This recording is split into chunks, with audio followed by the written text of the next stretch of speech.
evening, everyone, and welcome to the Courtauld Institute and this really remarkable day, which is the publication of the Bloomsbury Handbook to Music and Art. We've got several contributors here in the room and others on their way. As you'll probably realise, there's quite a problem with the trains this afternoon, and so we've got many cancellations, but we've also got many people who are late. But we thought we ought to perhaps start this evening. I'm Charlotte Mille. I'm an associate lecturer here. I teach an MA on art and music, and we're so delighted to have Sarah Mahler, perhaps our co-editor for this book here. She's flown in from the States, and we're just so glad that she could be here. And Mille Pistorius is one of the contributors to the book. Again, wonderful to have you here. And we're being chaired by Diane Silverthorne, who has at the very last minute replaced Simon Shaw-Miller, who could not get here from Bristol because of the trains. And I can't think of a better person than Diane to be here in his stead. Diane is the author of a book that was very inspirational to the construction of this handbook, the book on music and art and performance, from Liszt to the Riot Girls. And she has recently been working on Anna Mahler, the daughter of Gustav Mahler and Alma. And she is going to be chairing for us this evening. We're going to introduce the book, and then we'll open to some Q&A. So, thank you so much, Charlotte, for that introduction. And I just should briefly say that I've had a horrible infection for the last 3 or 4 weeks, so I'm going to try and get through without coughing too much. So I'm really delighted to be able to step in at short notice, because it was such an absolute joy to read this book before it was published, and it's probably one of the most exciting, if not the most exciting book, and series of essays and thoughts and chapters on this extraordinary field of music and the visual arts, the conjoined disciplines, rather than trying to cover what's in the book, which will be done very well, I know, by this panel, who will go through some of the sections and talk about the vision for the book, which I know Charlotte's going to do, which I have to say really is sort of shines out when you read it, from page 1 to the end. I just wanted to say a few words about how Charlotte and I got together as a kind of conjoined music and art fanatic, I suppose, or academic fanatics, because I was just sort of reflecting on my own experiences, and just as I was finishing my doctoral thesis, Charlotte ran a conference, in fact, at the Courtauld. I look back at the date, Charlotte, and it was 2009, which feels like both a very long time ago, but like, was it really 2009? On music and modernism, which was, I think, certainly the first conference I'd actually attended, where for 2 days, practitioners and academics in music and art and music and the visual arts gave papers on a huge range of subjects. And those of you that know Charlotte well will not be surprised to hear that the anthology, the published book from that particular conference, was in fact turned around in 2 years, which I have to say was a record. For anyone who's edited a volume in the academic sphere will know. So that was fantastic, and also to be able to contribute to that. And in some ways, I would then go back into 2000, when I was still doing, as a late arrival in the academic world, a degree at Birkbeck, and I actually was taught, in fact, by Simon Shaw-Miller, who brought together 2 modules which essentially changed, or at least fixed my own interest in academic life ever since. He published a book called Visible Deeds of Music, from Wagner to Cage. And I think that was probably the first, would you say, the first book that brought together the kind of essence of, certainly from sort of mid-19th century onwards to the mid-20th century onwards, the essence of and a way of thinking about and theorizing these extraordinary meetings, if you like, between musicians and artists, and musical artists and artists that were also musicians. and told that story in a way in which I think it hadn't been told before. And that was, for me, an extraordinary sort of starting point. And in a way, certainly in terms of the sort of British publishing world or wherever it was then, it was quite significant. And I think I look back on that as the sort of incunabula of this whole discipline here in some ways. Of course, others have contributed. And of course, since then, there have been many, many other joinings of the musicological and art historical worlds. Anybody here from the Music and Philosophy Study Group, by the way, before I say anything further? So Charlotte and I also contributed to the sort of music and visual arts area at every 2 years there's a big music and philosophy conference, which is run by King's, in fact. It's a study group. But we were sort of, if I may say, we were sort of pushed into a little section called the Music and Visual Arts Study Group, and we could only present on that basis. And I remember one year we did a panel, and it was before the conference started, so I think there was 3 people in the audience apart from us. Some of you may recognise that, but nevertheless, we did do it. And I have to say also, one of the first conferences they organised, they are fantastic conferences.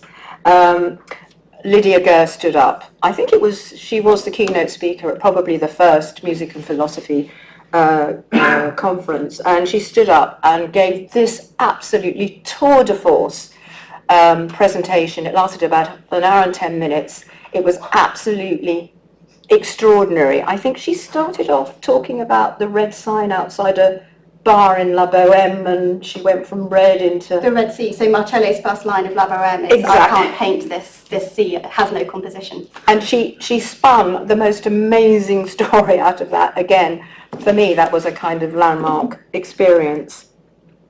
So the sort of quite small, relatively small academic sphere of the conjoined ideas of music and the visual arts have since, and over the last 20 years developed backwards into the Renaissance, and there have been some wonderful work done on liturgical spaces and the sounding of those spaces in that kind of context, and forward into mainly the 1950s. And the book the anthology that Charlotte's conference initially covered, and that first book on music and modernism, was really 1850s, was it? 1848. 1848 to 1950. 1950. I have to say, until very recently, and then certainly until this amazing handbook, most of us in this field have focused in detail and on the bigger picture on that particular period, because it is so fruitful and brilliant and exciting. This book does something else altogether. It explodes absolutely outwards. It explodes through time and space. It looks ahead and forward. In fact, I wanted to just very briefly read a couple of lines from what I wrote, drawing together contributions from the notable, the new, and a diversity of intersectional scholarly views. New musical and visual landscapes emerge as unbounded spaces of performance and provocation, and it's always future thinking. So I was absolutely stunned by this extraordinary way of opening up the subject in such a brave, courageous and exciting way. And I don't think the field will ever be the same again, and I hope it won't. So I'd now like to hand over to Charlotte, who is going to start the presentations. Well, thank you, Diane, so very much for that very warm introduction. Rachel, could you just pass me the slide timer? Yeah. I've left it on the left hand. Sorry. Thank you so much. So I've got many thank yous for this book, not least Diane and her inspirational scholarship of her own. Simon, who sadly can't be here this evening, for his mentorship and his extraordinary book that really started this conversation in art and music studies for me, and I think for most people working between art history and music. I also have huge thanks to the Courtauld, to various people, particularly in the Courtauld Gallery, who allowed me to experiment doing practice-led research with a music programme which contextualised our collection with live music drawn from very talented conservatoire students. And that really helped shape my thinking in terms of the ways in which art and music could be put together, and the really profound impact that it could have on the way that audiences in the gallery interacted with the art that we were showing. It suddenly became a space that was lively and active and creative and as point of conversation, which is not what you would normally see in the Courtauld Gallery in particular, but in many art museums without such interventions. So I have huge thanks to Ernst and to the gallery team, to Henrietta Hein, who is Head of Public Programmes, to Anne Putz, who's here this evening, which is a joy, all of whom have enabled that practical research. Sarah and I also have a huge thank you to William Kentridge, whose image you see on this on the holding slide. It's also the cover of our book, as you can see, and it is so good. I have actually just put it here as well. So I think Sarah will probably say something a little bit later on about how about the process of interviewing Kentridge for the book on his work in art and music. And it's thanks to Sarah that we managed to secure that. So that was amazing teamwork. But we then came to the tricky problem of the cover and thought, well, actually there's nobody better than William Kentridge if we could possibly ask him. And he very generously sent us a selection of images, or we had a look through his website and we pulled out a couple, and this was one of them. But this particular image felt to both of us very symbolic for the contents of the book, and it was entirely synchronous thought. So he was creating this independently as we were selecting our chapter sections. But it really, it couldn't be a better fit. And we're just so delighted that it was possible to share that. So what we're going to do now, I'm going to say a few words about the concept of the book, why this book, and the introduction, which Sarah might join in with. We're then going to introduce our sections that we have edited in turn. So I'm afraid you've got me for a little bit because I edited the first section, then Sarah, then me, then Mia, and then we're going to end with Deborah and Harriet with a very, very short violin recital. More about that to come. So. The structure of this book and the premise for us to invite these authors, there are several things which Diane has noted, but I'd like to just stress perhaps more strongly again. It was essential that we didn't repeat existing studies, because I felt by the time that this book at the time that Bloomsbury approached us to write this book, there is already a very good handbook by Routledge on art and music that looks at different genres of music and art. It's global, it's cross-period. It does a lot of things that were necessary in a discipline. And then there's Diane's own edited collection, which again questions a lot of these previously Western-centric books. So we were looking to fill some gaps in some already excellent scholarship. And we wanted to really think about what intermediate scholarship could cover that was different to what was in those books already. We wanted to challenge the idea of single subject thinking and offer diverse methods and benchmark critical approaches.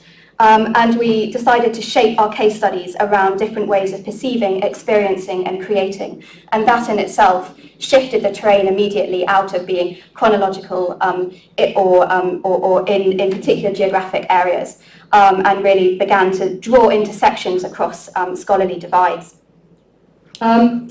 So why this book? Well, the visual and musical arts, but all arts, can be conceived, I think, as an index of cultures through history, a way of making sense of individual and collective experiences, an expression of beauty, emotion, life, memory, power, reconciliation, and also respect. But they don't only chart or reflect cultures, they can actively make them. And this was a point that was really driven home to me through a lot of the in-practice-based music research that we did in the Courtauld Gallery. The arts can also hold a mirror up to human inadequacies and hold decision makers to account, all of which we see in these images like Kentridge's here. And it can change the way that people think.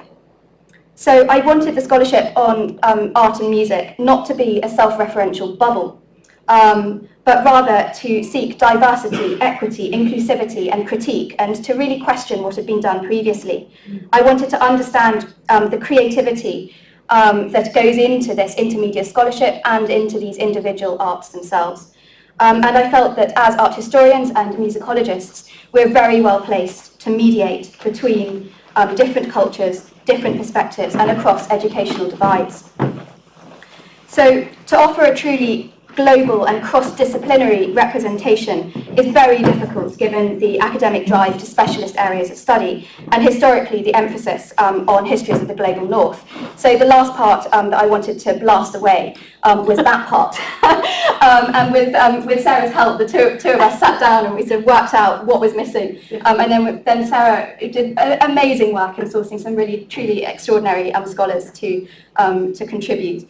And just because, I should say, because the book, unfortunately, as a handbook, is so extraordinarily expensive, Bloomsbury have not sent us any hard copies. So these are the 3 copies that I was given as an editor, and they have given us wonderful flyers for 35% off. If you have an institution, please take one and buy it. If you're an individual, please don't buy it, because I would be mortally offended. It's very, very expensive.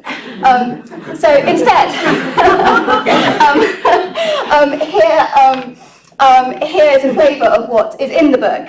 This is the beginning of our table of contents, and you'll hear more about these sections from Sarah and Mia and I in due course, and the rest of it. And so I ought to start, maybe I moved that a little bit. So, I just wanted to add as well, one of our goals was to get contributions from scholars at different stages of their professional development. So we have everything from a PhD student who has not completed her degree yet, working towards it, to emeritus professors. And one of the reviewers, I remember, came back with a comment when we submitted it that, well, you have some younger scholars here, and it's like, yes, that was deliberate, because we were trying to get as many voices as we could, right? So I think it's important. And yeah, absolutely. Yeah. It was one of the goals. It was absolutely one of the goals. Thank you for reminding me. And actually, the PhD student's paper is sensationally good. It holds a lot of us to account in many ways. So our first section is ways of perceiving, and I'm just going to talk you through very briefly key points from the first of those three chapters before handing over to Sarah. For ways of perceiving, I wanted to consider the way in which art changes the way we perceive the world. It, as a sensory and sympathetic way of approaching the world, of attention, it can be a starting point in a methodology for writing that goes far beyond just visual art or just music. There are very different approaches in the 3 chapters in this section. Maybe I should just go back to that section for a moment. But they all agree on certain things. They all agree on the instability of meaning. They agree that the moment of making is not the only defining quality of a work, and that absence and silence can speak as significantly as presence and verbosity, and that integration and mediation and interpretation are key to everything that we do as inter-art scholars. So the first chapter is by Margaret. I think she should be here. Hooray! Yes, you'll meet Margaret later. And this is a wonderful chapter called Tasting God's Wisdom, Music and Art in the Early Lutheran Church. I don't want to put too many words into her mouth because she's done it so eloquently herself. But Margaret, in summary, attends to the human senses in order to examine this church, which is the Kristkirke in Tonden in Denmark. And she uses the chapter as an experiential workshop, as she calls it, to supplement standard ways of scholarly approach to places. And she looks at the way that music and art are embodied, that they adopt a multi-sensory address, and then she rereads this Lutheran hymn that you see here in relation to the church space, and particularly to the church's organ, in some really creative and wonderfully imaginative ways. The next chapter comes from Dan Grimley at Oxford, and it's called When Silence Speaks. And he invokes the metaphor of silence as a challenge for writing, and particularly writing meaningfully around cross-disciplinary correspondences, without, as he said, reinforcing earlier casual forms of association. And in this gap, he burrows down into this particular work here, with a very physical, literal gap, this empty space in the bottom left. So this is a work by the Finnish artist Ekseli Gallen-Kallela, and it is a work that was supposed to celebrate both Sibelius and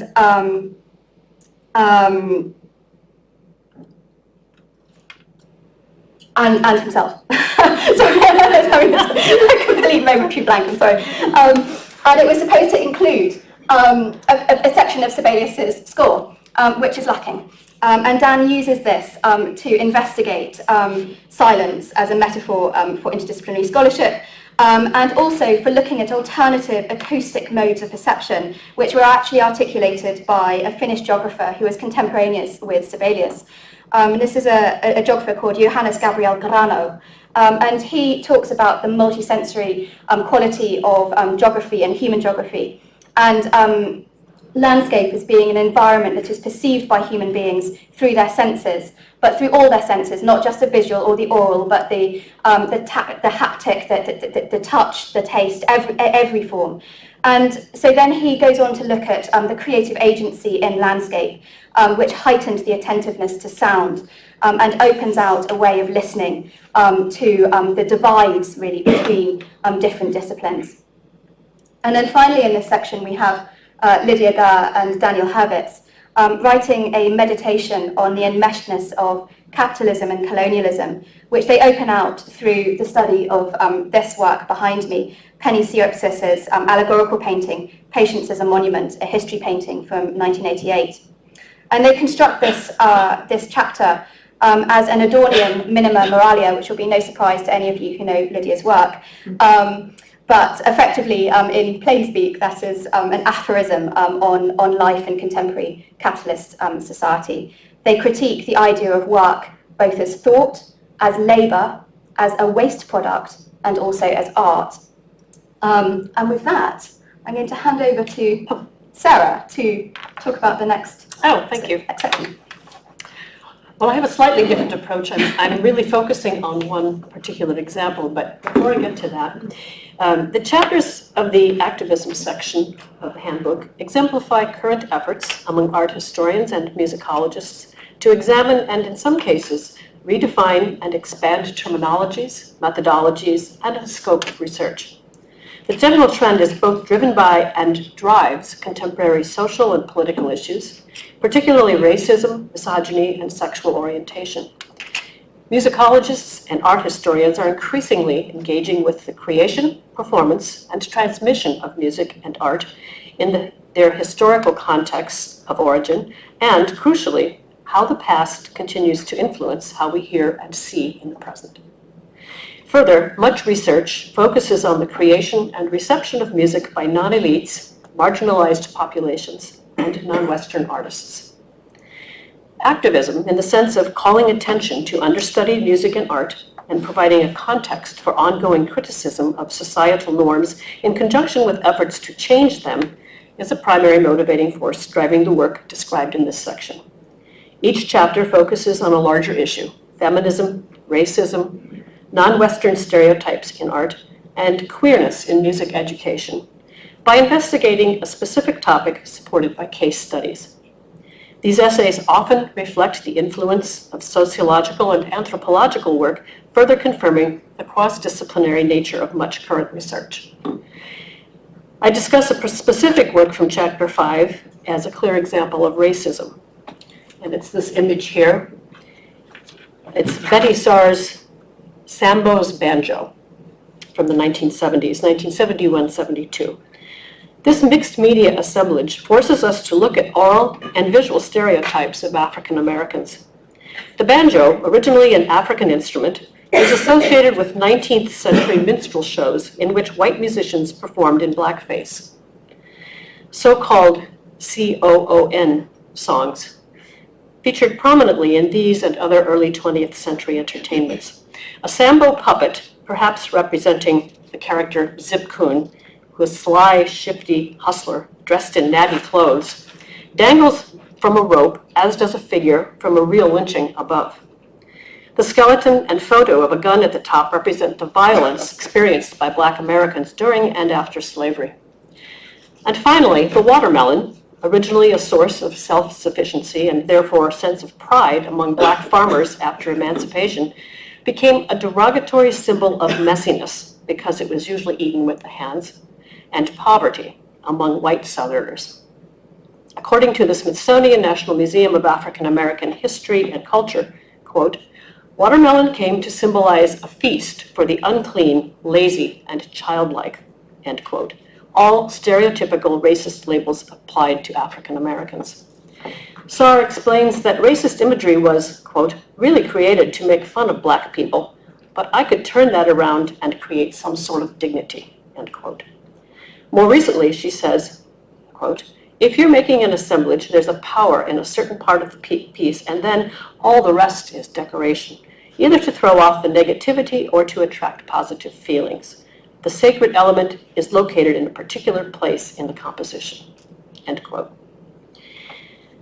To underscore my opening statements, I draw comments from two recent conferences in the United States, the International Center of Medieval Art Roundtable in May, and the American Musicological Society in November. In the former, participants focused on the relationship of text and image, evocations of multisensory experiences, work and status among artists, cross-cultural interactions and agency, and the lived expectations or experience of architecture and non-elites. The ICMA Roundtable, quote, captured a growing desire in the field to reach across disciplinary, geographic, and temporal boundaries to address blind spots. At the AMS Roundtable, titled The Shape of Musicology to Come, participants identified the following issues as crucial to the discipline. Undoing the norms of whiteness, stories we're not telling, especially about non-elites, not portraying non-whites only as victims of oppression, but as celebrants of joy and cultural richness, and investigating non-Western music and music theory on its own terms rather than solely through a Western lens. Musicologists need to seek out complex multi-ethnic histories and resist pigeonholing binaries and oversimplification in their work. Thus, we can define activism as an openness of mind at the macro level and specificity at the micro level. There are striking overlaps in the concerns of two different but related disciplines, and I look forward to continuing fruitful discussions with colleagues. Thank you, Sarah. The next section moves from activism to the question of access. And this was a question that we wanted to look at from two different standpoints, one socio-economic and the other environmental, and what held people back from being able to access the arts, both music and visual art. And again, my premise for this was drawn largely out of the experience of curating music in the gallery, and also working with the public programmes department at the Courtauld with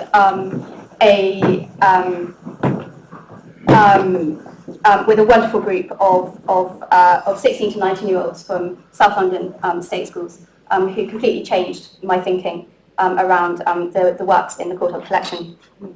I wanted to place access as foundational to the scholarship that we do, rather than being a tangential discussion.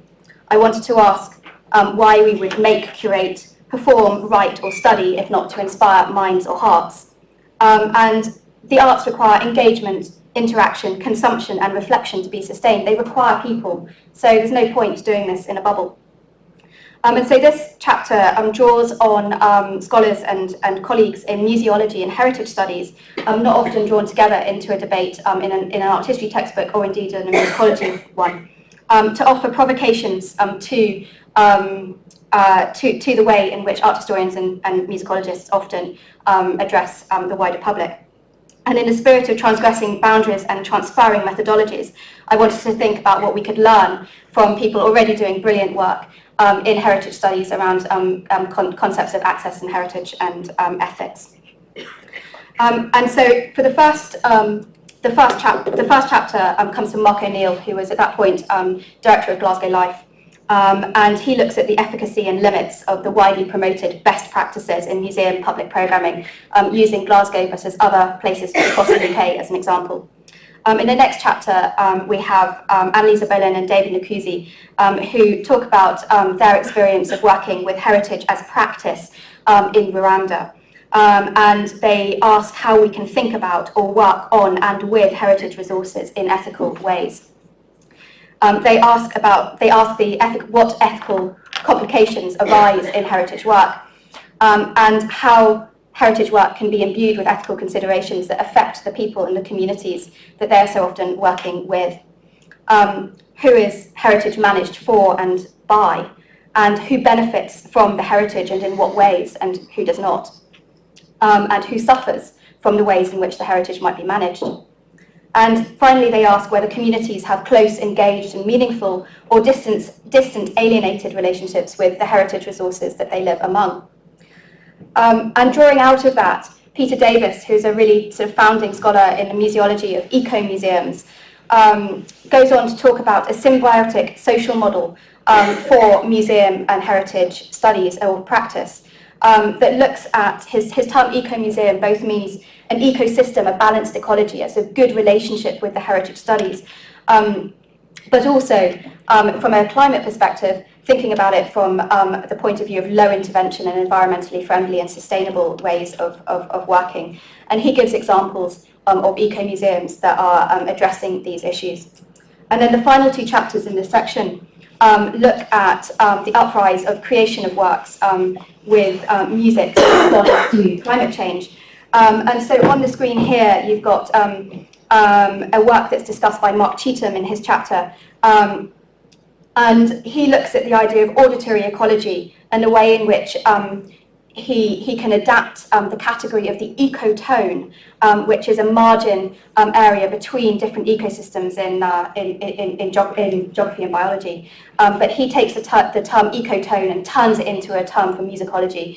And he looks to offer a new mode for interpreting works of art that combine media that grapple with climate change. And so what you have here is a slightly specific performance. You've got a small orchestra out on a glacier with a work that is responding to the idea of the melt of the ice. So it gives you a very brief flavour of that section. And I'd like to hand over now to Mille to introduce the next one. And there's a holding slide. I've given you that.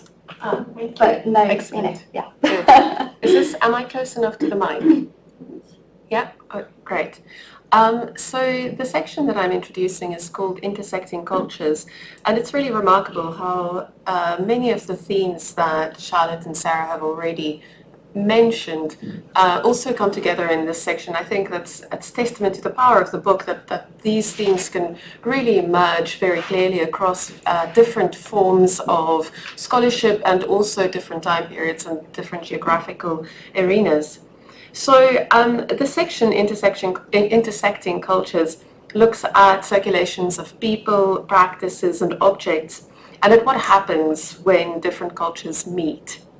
There are 5 chapters in the section, and rather than giving a summary of each of them, I'll touch on different themes that present particularly strongly between these different chapters. The most important one for me, I think, is the importance of context, and this is something that is of course not unfamiliar, but when and where, time and place play a really important role in both representation and in reception. So what we see and hear and how we see and hear it are as much determined by time and place as they are by content. And this may seem obvious, but it is crucial to matters of decontextualization and recontextualization, which lie at the basis of the dynamics of not only intersecting cultures, but also the politics of representation. There are issues that are constantly at play in debates on appropriation, reparation, restitution, and decolonization. And these are all themes that come out in the different chapters in this section. Another central theme when thinking about cultural intersections is, of course, borders. In this volume on music and art, it's clear that we think about borders between different art forms, but we also think about borders between communities, between practices, and between histories. And they are undermined, really, in the texts in this volume through a kind of multisensorial and intermedial approach to the topics under discussion. In Mark Rectanus' work on Mollis Bayarpa's Venice Biennale installation, we see how the reframing of Western European representational traditions can take place particularly powerfully through multisensorial approaches to not only and I want to say staging, not staging, presenting artworks in a museum, but also then incorporating staging practices as a kind of subversion of traditional perspectivalism. But then, apart from the fact that multisensorial approaches can undermine or destabilize borders, what also becomes clear in this section is that borders may actually offer helpful handles or articulate new forms of resistance. So this is especially the case where institutions are at work. Museums, biennales, theatres, such structures despite being enclosed entities, also enable circulation and preservation. And this is really important, especially when thinking about historical forms of cultural sharing and also, of course, preservation. So Rectanus with the Venice Biennale is an example, but also the work of Ingrid Furness in this section, whose institution that she speaks about lies at the exact opposite end of the historical spectrum. So Furness speaks about 8th century Shaolin, about the 8th century Shaolin temple in Japan and its collection of Chinese lutes. And here, processes of migration and the circulation of materials and practices underscores the mutability of national, cultural, and identity categories. So these lutes were brought to Japan from China, but the material makeup also presents a kind of map of trade between different parts of East and South Central Asia, and the way in which goods circulated not only via maritime routes but also via land routes, and how that turns the east and south of Asia into a much more interconnected whole than we tend to think about if we think about nations and national cultures. So what Furness really makes clear is that there is no such thing as pure culture, and that is a very important point that comes out throughout this section. But if cultural traditions are collaboratively formed, then they must also be collaboratively upheld. And this is something that becomes clear in Rena Russen's chapter on operatic anti-colonial activism. And Rena is the PhD student that Charlotte and Sarah mentioned earlier. It's a fantastic chapter, and she speaks about how communal input into works of art, including opera, which is her field of specialization, enables new forms of representation, but also new forms of anti-colonial activism.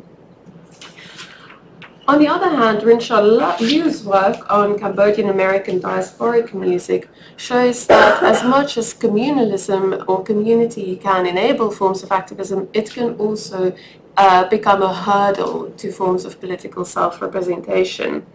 So she writes about stereotypes based on group identities, such as the stereotype of the Asian model citizen in the American context. And what she shows is that through an interplay between the sonic and the scopic self, it may become possible to reconfigure stereotypical representations of something like the model citizen to enact a kind of soft or gentle rebellion or confrontation. So in other words, the interplay between sonic and visual presentation may open new avenues for unconventional forms of resistance. So what we see is that the arts allow for interactions that exceed the boundaries of formal political or scientific discourse. And this is something that becomes very clear then in Britta Suez's chapter on sound mapping, a sound mapping project in the Swiss city of Bern, which shows that the eyes influence what we hear and the ears influence what we see. In her project, she mediates the city through sound, and thereby she generates a different perspective on the urban environment. And she creates a map that takes account not only of geographic or scientific measurements and depictions, but also of the ways in which people negotiate and experience the city, both as a sonic and as a visual space. And what becomes clear then throughout all of these chapters is that subversive, counter-hegemonic and activist potentialities of the arts, that these rely on intermedial and interdisciplinary interactions. And to me, as a kind of guest to this book and a very grateful contributor, I think that really what the power of this book for me lies in its multi-perspectivalism, this idea that you can that things change if you bring a different way of sensing it, and that we can understand sounds or sonic cultures so much better if we also look at them, and that we can, and that we can understand visual cultures or scopic cultures so much better if we also listen to them. Yeah, so that's perfect. Thank you. Thanks, Mille. Shall I hand you over? Turn your slide. Okay. Yeah. But just make yes. Okay. Oh, I can't see. Oh, It's all right. shall I go back one and you can I realize as we go that we are in different ways reiterating the same themes, which I think is good, right? And I've repeated some points that Charlotte's made, and I'm about to say more about a quote from William Kentridge for what Mille has just said about hearing and seeing. So the last section is on intersecting practices. And we wanted to include not only research, scholarly research, written and visual, but and how actual working artists are approaching their work and their métier, and what influences them and how they see the world. So for this section, multisensory and collaboration are the two most important words. Of the first, James Weeks says, "As we humans move through the world, our senses are at every moment entangled." That was a quote, end quote. Thus, it is no surprise that artists express their goals as nothing less than turning sensory expectations on their head. As William Kentridge puts it, quote, "Fundamentally, it has to do with what music makes you see and what the image makes you hear." And I would just add, as a intersperse here, the latest edition of the New York Review of Books just arrived 2 days ago before I boarded the plane. And lo and behold, there's an essay on William Kentridge and his works, covering several volumes, but also an exhibit that was on here in London. And the title of the essay is, I think, perfect for what he was saying. It's called "What Happens at the Edges." What happens at the edges? Oh, right. Thank you. And it kind of summarizes part of his process, I think. While music, art, and theater have long borrowed and blended elements from each other, contemporary arts practitioners have a wider choice of means and materials than ever at their disposal. Interviews and artist statements in this section describe how each refuses to be limited to a narrow definition of their métier as they explore visual, oral, haptic, and proprioceptive qualities in creating multisensory works. The goal, however, is not experimentation or novelty for its own sake, but rather pieces that engage multiple senses seek to require active and deeper involvement of their audiences. Collaboration among individual artists, as expressed by Peter Sellers and William Kentridge, is crucial in the creative process. The latter speaks of the necessity of accepting provisionality, or open-endedness, when collaborating with artists, dancers, and musicians from South Africa to construct narratives in his film collages. Multidisciplinary ideas and techniques are built into such a process, one which Peter Sellers also embraces in his work as an opera producer. Of this genre that traditionally combines music, art, and theater, he says, and this is vintage Peter, opera is just the plural of the Italian word for work. It means when we're going to work, do it in the plural. Do it with everyone. Do it with many voices. Do it with many points of view. Do it with many art forms. Do it with many cultures. And I also want to speak, Charlotte mentioned the interviews.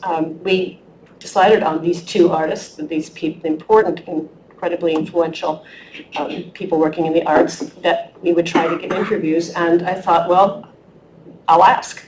What can they say? But no, I don't have time.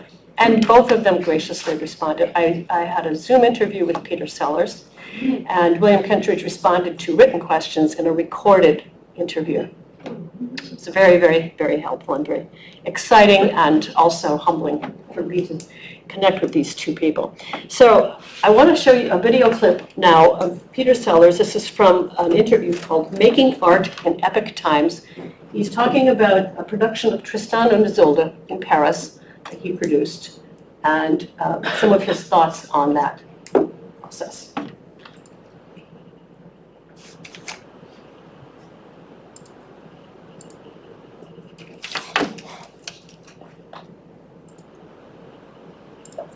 Again, the way Wagner was looking at Titian, he was looking at a great visual artist whose work goes beyond the surface of reality. Titian is always peeling the skin off and saying, what's underneath the skin? Bill Viola is one of the great artists of our time who created, with a small group of people, video art, an art form that did not exist before we were on Earth.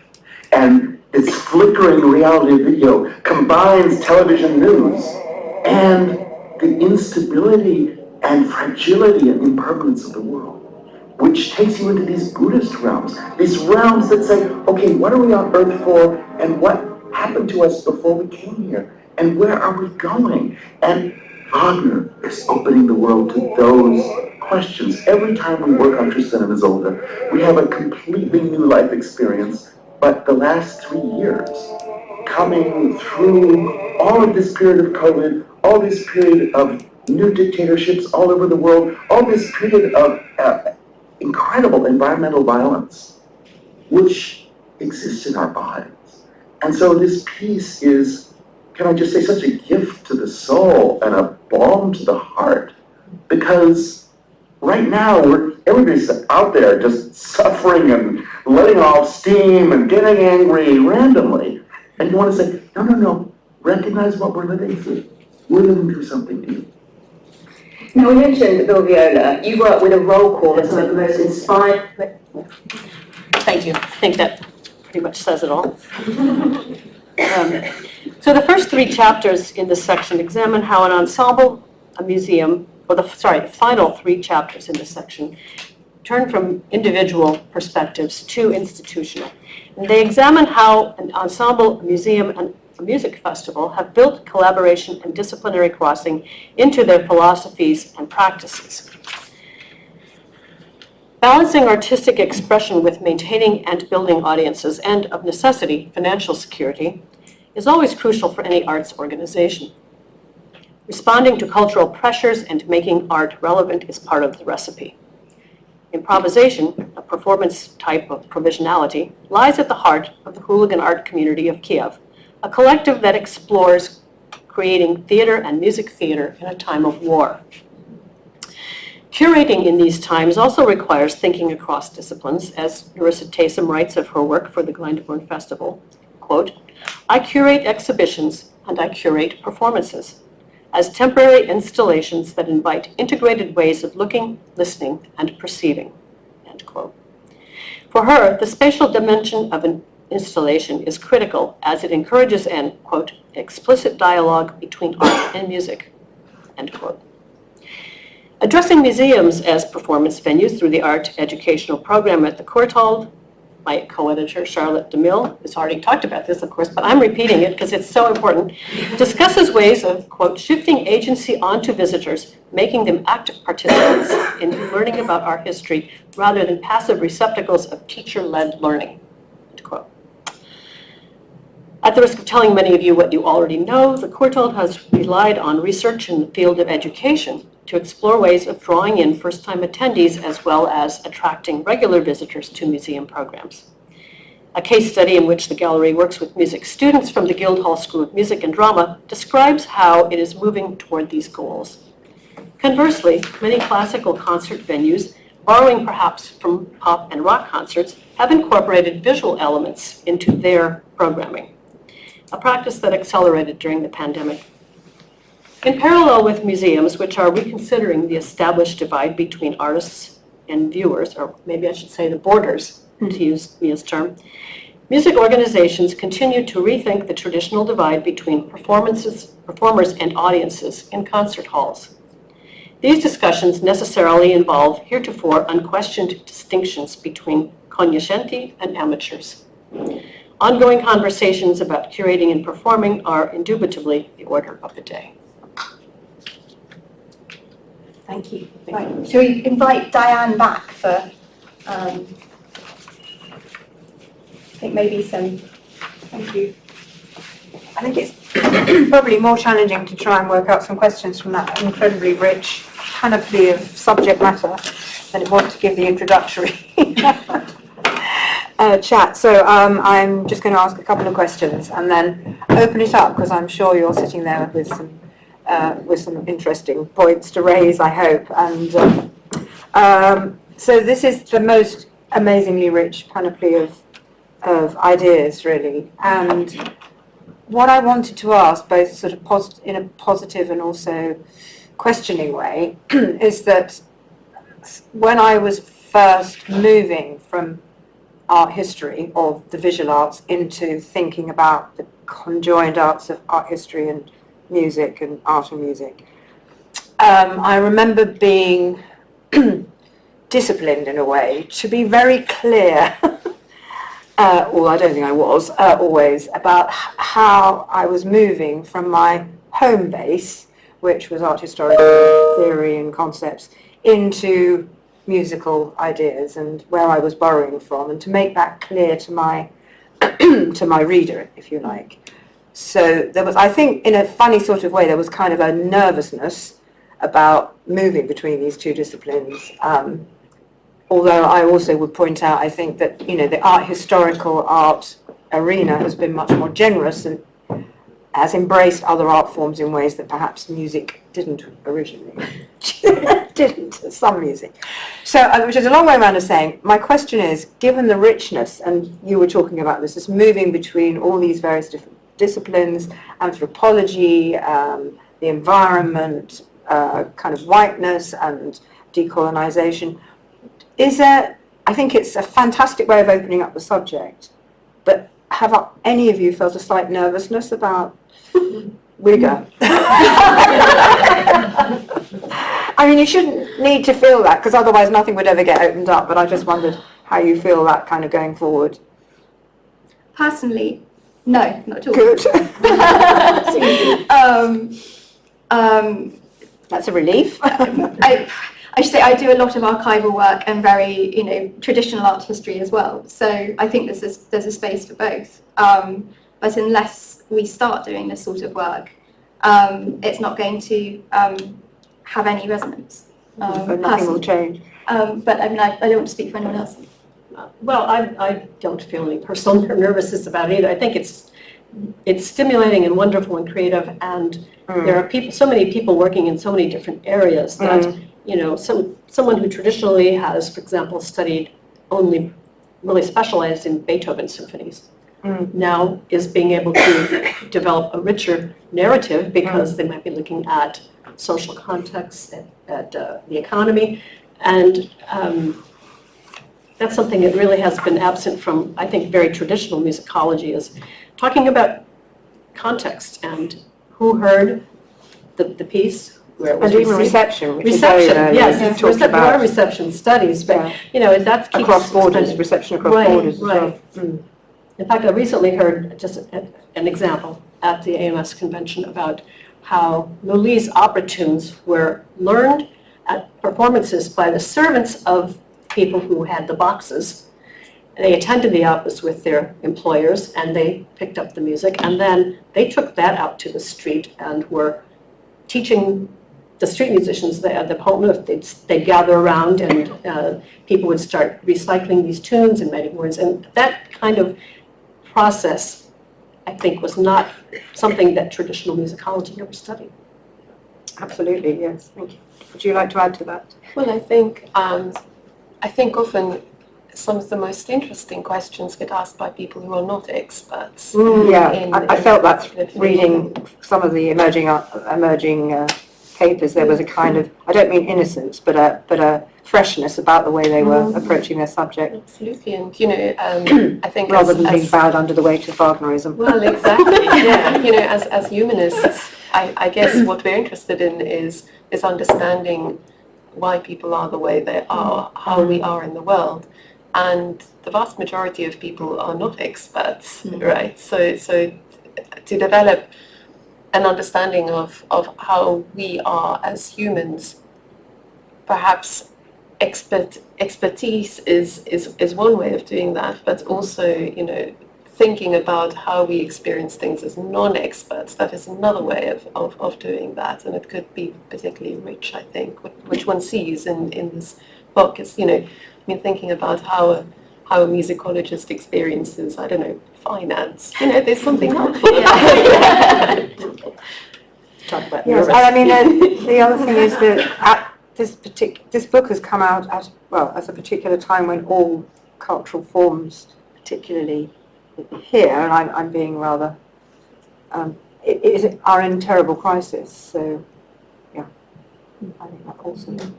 Right, well, I'm going to ask for audience contributions. Thank you. So, who would like to raise a question or just comment on the richness of what we've just heard? How much is your book? Is it 100? Well, I think it's £150. Oh my God. Yeah, exactly. yeah. So order it for a library. Yeah. And the discount thing here is not going to help you that much. It's No, this is with the discount. It's £97.50. That's why it's not here. So much better than 150. I mean, if I may say, there's another conference here about publishing in the academic sphere and how on earth we make, I mean, having opened up all these amazing borders between disciplines and then to be stuck with this. I mean, it's wonderful the publishers do it. I don't want to. Bloomsbury also published my book, but it is very disheartening, I have to say, that these very precious books with all this wonderful work in them. Indexing. Yeah, let's not go there. We're all nice to the unfairness. So please find it through a library or come to talk to us. And hopefully there'll be enough libraries that buy it that they'll be persuaded to publish it in paperback. And a paperback will be affordable. So yeah, we've just Exactly. got to go through this 2-year phase and then we'll relaunch it at a more sensible price, hopefully. Yeah, well, no, that's still expensive at the moment. Yeah. Are there any practitioners in the room that would like to, either artists or musicians who would perhaps like to ask or comment or... Yes, over here, down here. Thank you. I'm not a musician. I'm a trained as a visual artist, and I'm a writer as well. I just wanted to ask, what were you going to refer to Maggie Hamlin? Who's sitting behind you? The wall of water light. She is. And maybe this is the perfect segue, Moment, thank exactly. you, for us to introduce Into our musical. the composer Deborah Pritchard, whose piece you're going to hear. She'll introduce it. And then we will end with this wonderful flourish of Deborah's piece and then go promptly through for drinks and informal chat. That's why they're here. Do you want to come and be here? Or would you like to use the mic from Rachel? Yeah. Fantastic. So it's wonderful to be here. Can you hear me okay? Fantastic. And I'm sure there's room for even more questions after this, but I'll give a very brief introduction. My name is Deborah Pritchard, and last year I was visiting fellow at Keble College, Oxford, but mostly I'm sat in a room by myself writing music. And I'm based actually now in London, in Shoreditch. And I just want to talk a bit about the image you can see behind you, and the ongoing collaboration I've had since about 2014 with the artist Maggie Hamlin and the violinist Harriet Mackenzie, who is also sitting here, who's going to play us a piece of music on her violin in a minute. So Harriet and I first met Maggie Hamlin back in 2014, and she picked us up in her car in Suffolk, and we went back to her amazing house and studio that she has there. And she showed us Walls of Water, which were works in progress in a studio where we had to borrow Wellington boots and walk down there together. And then she left us alone there for about 3 hours, and with the premise that I had actually written to her and said that I would like to write a violin concerto in response to these paintings. The reason being that I have synesthesia, so a lot of my work is linking harmony with intervals. And that's the way it works for me. And so actually Harriet and I discussed the idea one evening, and Harriet had often worked a lot with visual artists herself, so the whole thing germinated between the three of us. Anyway, so Maggie came back, and I'd sketched out some of the opening cadenza, and Harriet then played us some Bach, and we all shed some tears. Actually, mainly because my father had just died of cancer at the time as well, so the whole thing felt very, very meaningful. And I think, I'm sure you'll agree, Harriet, we felt something special was going to happen. Anyway, to be brief, that was the first collaboration where my violin concerto Wall of Water was done at the National Gallery. She exhibited in 2015, and then we worked with her again in 2017, where my double concerto Edge for solo violin, harp, and string ensemble was done at the Albury Festival, where she also exhibited, and this was in response to her series on global warming, which was called Edge. And then, now to explain the painting you can see behind you, I contacted Maggie and was, I suppose, a bit cheeky, you could imagine, and I said, would you paint in response to my music? And surprisingly, she said yes, which was incredible. And funny enough, it all happened over lockdown. It was an idea that Harriet and I had. And I don't think Maggie has synesthesia, but I think she definitely feels a great resonance with music and light and darkness and warm and cold and all of those parameters that make architecture and works and tension and release. And so I wrote for Harriet a piece which I called Light. And it was for a festival earlier this year. And I wanted to write something, knowing that it was a different way of working, something that in a way would just create a sweep of sound, the evocation of light, perhaps how she might paint on the canvas, the movement, and really make a recording with Harriet, and we sent it to her. And I must say at this point that Harriet's performance was incredibly important. I fully notated the work, but within it there was room for rubato and an ebb and flow and a musicality as the harmony changes. And I may just say again, the harmony is actually fairly consistent all the way through. We just wanted to make a sweep of sound with the idea that this 2-minute work that you're about to hear may be the opening for a larger concerto. But the way that Harriet plays it is incredibly important. And as you can see behind me, the image that Maggie painted was this, when she heard the piece. And what she's actually done is she's connected it to the previous series, Wall of Water. And so she's called it Wall of Water Light, actually, rather than creating something entirely new, which we weren't sure she was going to do or not. So it felt incredibly special, and I think this painting, I don't think it's been on public display yet, apart from the music festival where we first saw it, and where Harriet was able to play in front of it. But it'll be interesting for you, perhaps now, to see probably this painting for the first time, because I don't think it's been on exhibition, but to hear the piece of music that actually inspired it. And once again, it was a huge privilege for me, and it means a great deal to both Harriet and I that this happened, and hopefully onwards with many other projects with Maggie. So without saying much more, I'm going to allow Harriet, please come up, and she's just going to play to you this piece. So.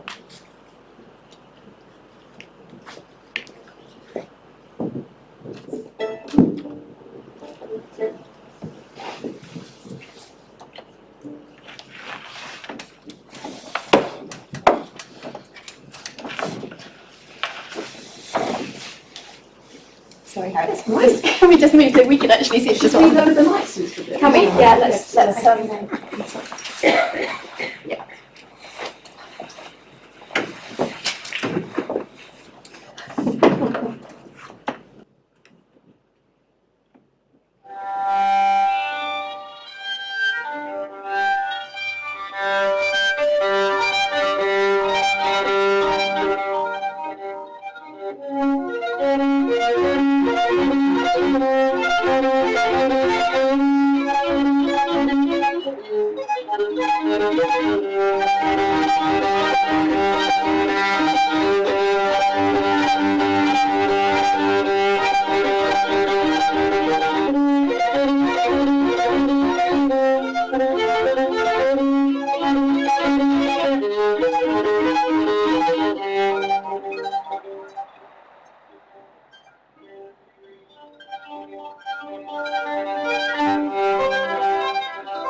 Right.